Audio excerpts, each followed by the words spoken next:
Good day, everybody. This is Yin Yang in California. I am here on morning number 1773. We're getting to a nice number. 3 more days for that.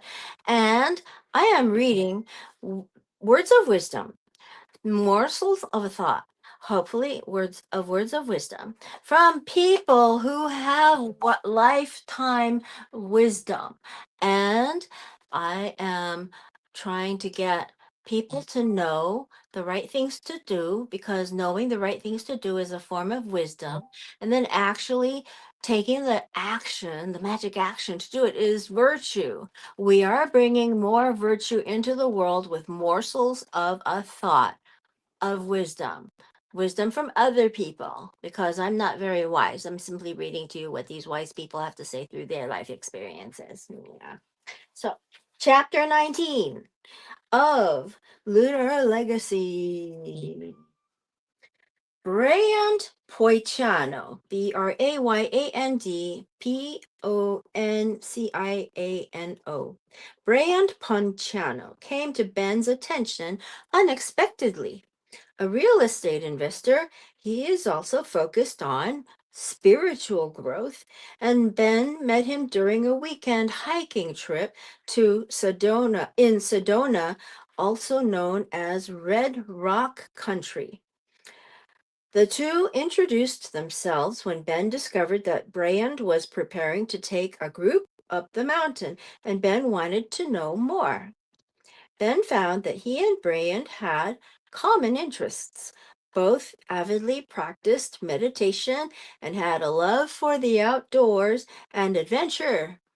For 17 years, Brian had been a real estate investor, but in recent years, he took people to the mountains. When Ben discovered he was in real estate, he talked to him about Destiny's desire to find a commercial building to start her own business. Real estate. I was in real estate. Um, I quote, I really want this venture to be a success for Destiny, Ben said. It's truly her passion, and she has such a great vision, end quote. The advice I always give people who want to go into business is to tell them to truly look within themselves. I've found that some people use business as a way to avoid dealing with their own inner trauma. Tongue in cheek, I sometimes say that people use drugs to cover their fears and traumas, and some people have businesses, Brand said. Businesses can be a great deterrent, keeping them too busy to deal with their fears and insecurities. So, you recommend that people look within for those things? Ben asked. Yes, to stop all the distractions and take time to get to know themselves. Most people don't know who they really are. Think about it. People become extremely uncomfortable when they're stuck in a room with no phone, television, or outside access. Sitting with themselves is very difficult for them, because being alone can trigger childhood traumas or the very real threats and insecurities they're currently facing. He answered. That was what he answered. I never thought of it that way, but that is so interesting, Ben announced. And I think I'm guilty as well of keeping busy so I don't have to deal with some of my innermost thoughts. For instance, I'm involved with a major endeavor, a lifetime dream, if you will, and I have to admit that I'm scared that it won't be a success, but I have been so busy trying to make it successful that I keep pushing those fears to the back burner. That's how I've always dealt with my fears, by throwing myself at and into them. Brian asked, I always tell people that if they shove their traumas and insecurities to the side, they risk passing them on to future generations. Do you have children, Ben? I do, Ben smiled. My daughter's name is Luna. Awesome! Think about the legacy you'll leave her. Focus on who you are, what you're doing, and why you're doing it. More than anything, focus on healing yourself. People reproduce and ultimately pass on themselves to the next generation. So, if you find a way to deal with yourself, you will show the future generations how to deal with their issues. Show, don't tell. You can't tell your kids to follow their dreams if you aren't following your own dreams, Ben. After all, kids do what they see, not what they're told, Fran laughed. Isn't that the truth? Ben laughed with his new friend. As adults, we are no different, even though we try to pretend we are. I often ask people why they want what they think they want. Often the answer is because somebody else told them or they saw someone else do it. Very rarely is it an original thought in their head. At some point, their minds get convoluted, which is why I'm so adamant about people learning who they are and paying attention to what is going on inside. Know who you are. The only thing worse than going down the wrong road is going down the wrong road enthusiastically, Brand shared. Ben admitted, I sure hope that isn't what I'm doing. Brand listened, and as he asked Ben to elaborate and was intrigued to hear about the upcoming Lunar Legacy launch. Knowing that Brand's wisdom and advice would be a perfect fit for the project, he asked him if he'd be interested in contributing to the project. I'd love to. It would be an incredible way to help people learn from my experience. I've always wanted others to know that I lived life to the fullest and did what I wanted to. And I love traveling and going places where I don't know a single soul or even the language. What better place than the moon? This would be another way to explore who I want to be, which is the message I want to leave others to be who they want to be, not who others want them to be. At the end of the day, it is you who has to live with yourself and your life. And my legacy is to show people that they should put themselves first and be content with themselves.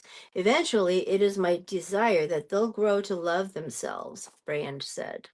I'm reading from Lunar Legacy DNA of Success by Greg S. Reid and Ben Haldeman. We're reading about basically wisdom, the right things to do, because when we do them, we create virtue with morsels of a thought. Brian's words stuck with Ben, and when he went home that evening, he purposely set his phone aside and turned away from the television. It was time for him to deal with any of his fears and insecurities, so he didn't risk passing them on to his daughter. More than anything, he wanted Luna to feel empowered to do anything she wanted. He wanted her to reach for the stars and beyond. Trying to see if I have that in there. Yeah, I think I do. Okay. Chapter 20. All right.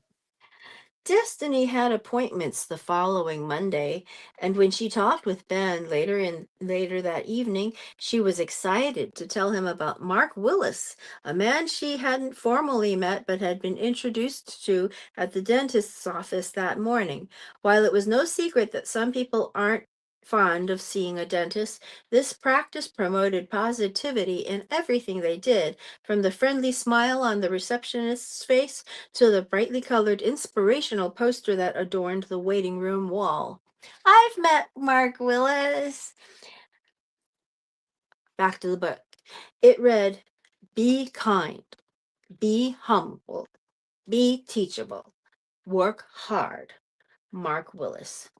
After sharing how much she liked the message on the poster, the dental technician informed her that she worked with Mark. Mark is amazing, she said. He's not a dentist, he's an artist and a sculptor. Actually, he fabricates veneers to help people create the smiles of their dreams, and he's one of the very best at what he does. Everyone in this practice highly recommends him. But what I like most about Mark is that he is focused on changing lives, not just smiles. His wife is a construction manager. Yeah, back to the book. Oh, how so? Destiny asked. Well, rather than trying to tell you, I think you should hear it straight from him, she replied. How can I do that? When he's not practicing his art and teaching it to others, Mark speaks at events and conferences. I think you'll find that he's a fantastic speaker. I'll send you a link so you can listen to him. Let me know what you think, she said. On her commute home, Destiny clicked the link, and Mark's words captivated her right away. And she immediately recognized that the topic he was speaking about centered around the words on the poster. I love to help the world smile, he said. The smile is how we greet the world. People's lives change when they improve their smile. For the first time, they can face the world with confidence. It's satisfying to be a part of that. Throughout my life, I've learned a lot of lessons. I've been through many experiences when I've needed people to be kind, and that kindness has given me hope. I feel so many of us are busy, so many of us are so busy and in such a hurry that they don't take the time to be kind. Because of that, I try to make at least one act of kindness every day, whether it's to people I know or don't know.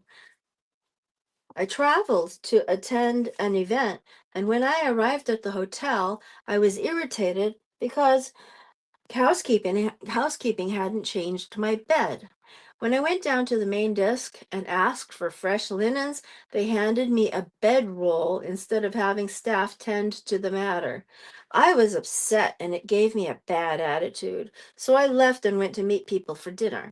As I'm walking, I passed a group of homeless people laying on the side of the road, and it immediately changed my perspective. After all, I had a warm room, a shower, and a comfortable bed, and there were so many people who had nothing. When I got back to my hotel room, I gathered my things, packed my suitcase, and walked down and talked to one of the men. He had been a truck driver and had been in an accident. As a result, he lost everything and had been on the streets for 30 years. I asked him if he'd be willing to trade beds for the night. Of course, he was taken aback, but he agreed, showing me the cardboard that he'd laid out. I walked him back to the hotel, took him to my room, and let him in. From there, I went back to the cardboard, which was where I'd sleep that night. Even though I was in San Diego, the weather wasn't perfect. I tried to sleep, but it was raining and cold that night. At 2 in the morning, I had to go to the bathroom, but had nowhere to go. There wasn't any way for me to charge my phone. Realizing I had to do something different, I started walking, going to 7 or 8 hotels in the area, only to find there weren't any available rooms. With nowhere else to turn, I returned to the storefront where my cardboard bed waited and put on multiple layers of clothes and tried to settle in. Wow, that's a lot of hotels to. Can you imagine doing that? That would have taken over an hour at least, walking to the next hotel, going in there and interacting with the people to find out that there is no room. 5 minutes for this, 10 minutes for that, 15 minutes times 8 is 2 hours. So possibly he spent 1 to 2 hours doing that. So, back to the book. It was a rough night, but it changed my perspective and was an opportunity for me to do something kind for someone else. But that also ties into being humble. I've noticed throughout my life that when I get a big head and feel I'm more important than I am, the universe has a way of knocking me down a peg. I can either let the universe take control and put me in my place, or if I'm in tune enough, I can correct myself through radical self correction. Helping that man was kind to him, but even more, it helped me by correcting my attitude. It's not the only time I've done something like that, Mark elaborated. Years ago, I went to culinary school because I love to cook. Shortly after, I visited a local restaurant and was talking to the chef who mentioned that the restaurant was struggling because they couldn't find cooks. So I volunteered to work for him. 3 nights a week after I got off work, I'd go work at the restaurant. Now, I don't know what my salary was because I always forgot to clock in and never got paid. Mark laughed. At the same time, I was frustrated with my regular job and my employees and clients. I complained about how hard my job was, but when I went to the restaurant, it totally changed my perspective. I was on my second job of the day and was exhausted. The kitchen was hot, and I was on my feet all day and all night. Excuse me. The kitchen was hot, and I was on my feet all day and all night long. Realizing how hard it was, I recognized that the service industry was difficult, and it occurred to me that my job in the dental industry wasn't bad at all. We are reading from Greg S. Reid and Ben Haldeman's Lunar Legacy, DNA of Success. I wanted to say DNA of Success first, but it's Lunar Legacy, DNA of Success. And we're reading for morsels of a thought of wisdom. Knowing the right things to do is wisdom, and doing it is virtue, actually. So, anyway, this man is still speaking. Back to the book. And it occurred to me that my job in the dental industry wasn't bad at all. Sure, everybody's jobs are hard, but when I actually walked a mile in someone else's shoes, I could see that others had it so much harder than I did. Things like that keep me humble. The third item is to be teachable. I have a continuing education company where we train dentists and dental technicians. One thing I've noticed about them in general is that people come into a situation where they're paying someone to be taught, yet they come in with an attitude of, this is how I like to do it. As I train people, I know they're paying someone who is the best in the industry and has the most experience, people who are there to teach others the best way to do something. When they comment on how they like to do it, I have to wonder if they are there to learn. I saw that in culinary school as well. I saw that in culinary school as well. 12 students would learn how to make a dish, but some would be good while some were not so good. The reason was because people adjusted the recipe and technique because that's the way they like it. Now, it's fine to tweak something and make it your own, but you first need to do it correctly and master the technique. People have a hard time creating success because they don't want to follow the steps that are already proven and laid out for them. The final step is to work hard. When I first got in the dental industry, I worked for my brother. Along the way, I saw an opportunity to earn stock in the company, but I was afraid of being accused of nepotism. For that reason, I was the first person to arrive at work in the morning and the last one to leave. I wanted people to know that nothing was handed to me, and I worked for and deserved what I earned.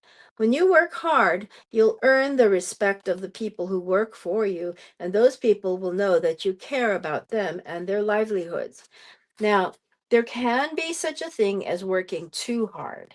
Strike a balance where you work hard while you're on the job, but you still have time for the people who are important to you. Don't work so hard that you give more to your career than you give to your family and the people you love. That's time you cannot get back, and it will take a long time to make the repairs if you don't.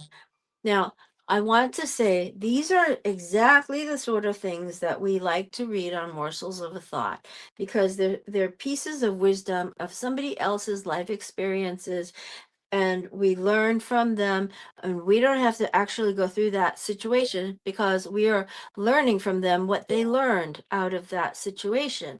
So as long as you know you have a warm bed, you have a warm room, you have a bed, you have a shower, you have food to eat, you have transportation in a lot of cases. So if you have a bicycle, if you have a motorcycle, if you have a car, if you have if you use Lyft, you have transportation. So you are in Chinese, it is 衣食住行. It is clothing first, because you gotta get dressed for dinner where you eat, clothing, food, 衣食住行. Shelter is the next one, and transportation. So the four necessities of life are clothing, food, shelter, and transportation. You've got it. It's Maslow's thing is 5, I think, and this one is 4. 衣食住行, just what you want to wear. You have to wear something before you can sit down to eat, right? I mean, it's kind of surprising. One would say that food was more of a necessity, but you do need to be dressed to eat, or else you get problems.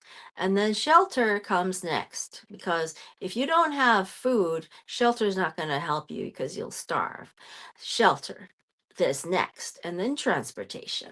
So, okay. Anyway, that's my insertion of the Chinese thing. Okay. That's time you cannot get back. It's time you cannot get back. And it will take a long time to make the repairs if you don't. If you don't give to your career and the family, give to the family and the people you love, Mark said. That's my message. Be kind, be humble, be teachable, and work hard, but not so hard that you can't enjoy what's most important to you. Destiny waited patiently while Ben watched the video, and when it ended, she excitedly said, "So, what do you think? Wouldn't it be awesome to ask him to share that message on your launch?" "It would, but we don't know how to contact him, and if we do, if he'd even be interested," Ben stated. "Well, Ben, it's your lucky day because it just so happens that I already reached out to him and he already replied. Here's his number," she said, handing him a piece of paper. "He's waiting to hear from you." That's cute. That's really cute. Destiny is really cute. Chapter 21. Ben was excited to explain the Lunar Legacy launch to Mark later that night, and the two men quickly became friends. Over the course of the next few days, they exchanged several emails and text messages in which Mark shared more of his life and mission. He expressed his excitement about participating in the launch and recommended that Ben contact another friend who had an inspiring story that he believed others needed to know.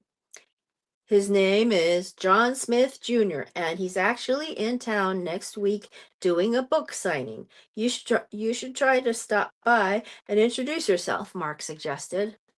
When Mark entered the bookstore, he followed the signs that took him to the back of the building where a group of people were listening to the author. Quietly taking a seat in the back row, Ben listened as John told his story. "I was in Liberia during the Civil War, and I struggled," John explained. "Some of the rebels there forced me to go to combat, which was when I started to think about what life would be like in the right place and environment where I could be a better version of myself." You sure do. When you have to go and fight for your country or a cause, you sure do think of, "Gosh, I regret not being my best self. Gosh, I want a chance to become a better person." That happens in your mind. Seriously, it does. I don't know how I know that. Anyway, when when I came to the United States from Liberia in 2001, I didn't have anything. That's what he's saying. And we're going to go to this part again next week. When I came to the United States from Liberia in 2001, I didn't have anything. This man named John Smith Jr. Okay, so I will talk to you again later. And I hope I've inspired you to have a great day and that I've imparted some wise wisdom, some useful wisdom to you. Because when we change our attitudes and we do what he said in that book, Mark Willis, then we really do have a better life. So, and then you also have the 4 things that I mentioned from the Chinese thing. 衣食住行, clothing, food, shelter, transportation. Okay? Old Kinderhook.